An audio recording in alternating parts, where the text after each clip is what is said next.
6 reasons why China won't be able to take over Taiwan. Military experts recently staged a war game. They modeled various scenarios of China invading Taiwan. The United States has pledged to defend the island, so this was factored in. China lost in every scenario, albeit at a huge cost to the US. But isn't Taiwan just a tiny speck compared to huge China? Well, that's what people said about Ukraine and Russia. But there are in fact many reasons why Beijing would fail. 1. A decapitation strike is impossible. That's the strategy Putin tried for in Ukraine. The idea of a decapitation strike is simple in theory. Take out the government, take over the country. The population is supposed to submit without their leaders. But Taiwan's air defenses have been built up over decades. There's no way to take out the top leadership. Moreover, there's zero support for reunification in Taiwan, so any local replacement leaders would be even more hostile.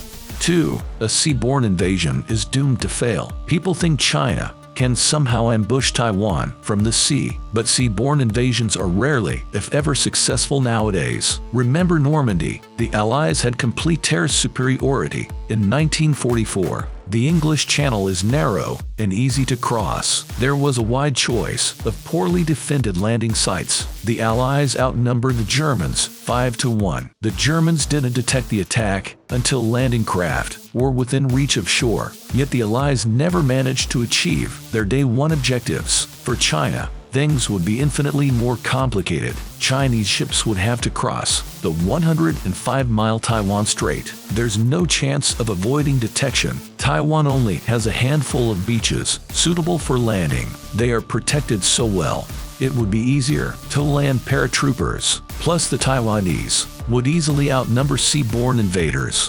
3.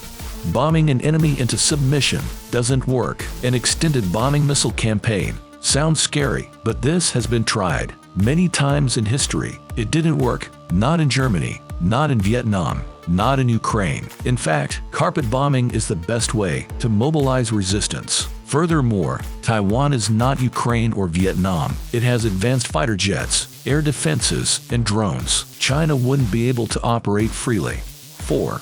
Blocking the South China Sea would be problematic. China can easily close the South China Sea to shipping. The problem is, it would damage Beijing more than Taipei.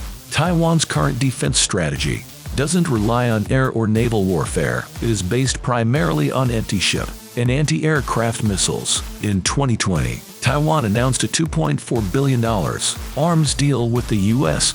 Most of the weapons were for coastal defense. Taiwan's stated goal was the capability to destroy half of any PLA invasion force by 2025. It hasn't stopped arming itself since. 5. Taiwan's geography is perfect for defense. The country is commonly referred to as an island, but it's not a single island.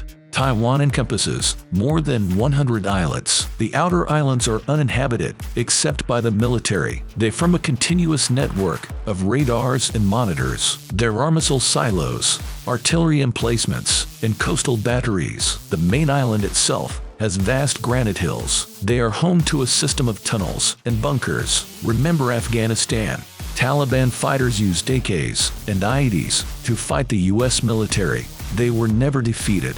Imagine if those cave complexes were command centers for fighter jets, missiles, and UC-80s.